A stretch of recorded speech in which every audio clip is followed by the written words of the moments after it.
వేల ద్వీపాల అందాల నిలయం ఫిలిప్పీన్స్. ప్రకృతి ప్రేమికులకు ఇది ఒక స్వర్గధామం. ఇక్కడి అందాలు మిమ్మల్ని మైమరపిస్తాయి.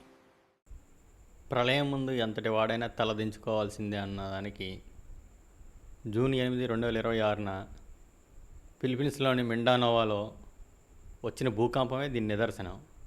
గత 50 ఏళ్ళుగా ఇప్పటివరకు ఇంత తీవ్రమైన భూకంపం అక్కడ ఎప్పుడూ నమోదవలేదు. ఆ దేశంలో వచ్చిన అత్యంత కీలకమైన భూకంపాల్లో ఇదొకటే.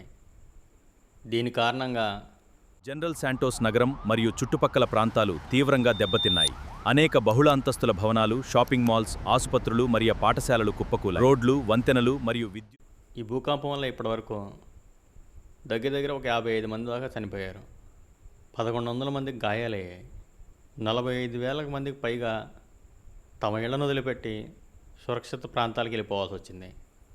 ఈ భూకంపం తర్వాత సునామీ హెచ్చరిక కూడా చేశారు. సముద్రంలో దగ్గర 45 కిలోమీటర్ల లోపల ఈ ప్రకంపనాలు రావడం వల్ల సునామీ కూడా రావచ్చని అనుకున్నారు. సునామీ ప్రభావం లేదని అప్పుడు జనం కొంచెం కుదుటపడ్డారు. కానీ వందల సంఖ్యలో అక్కడక్కడ ప్రకంపనాలు ఇంకా చిన్నగా వస్తూనే ఉన్నాయి.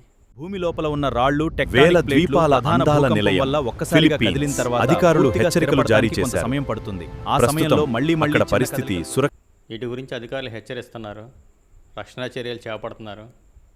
దెబ్బతిన్న భవనాల్లోకి ఎవరిని వెళ్ళనివ్వట్లేదు.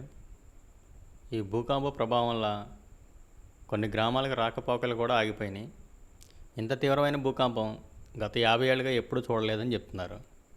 ఏది ఏమైనప్పటికీ ప్రకృతి ముందు ఎవరైనా తల వంచాల్సిందే. అందుకే ఈ ప్రకృతిలో ఎప్పుడు ఏం జరుగుతుందో తెలియదు. అందరూ బాగుండాలి, అందులో మనం ఉండాలనుకోవాలి. ఈ వీడియో మీకు నచ్చితే లైక్ చేయండి. ఇలాంటి ఇన్ఫర్మేటివ్ వీడియోస్ కోసం ఇప్పుడే సబ్స్క్రైబ్ చేసుకోండి. Thank you.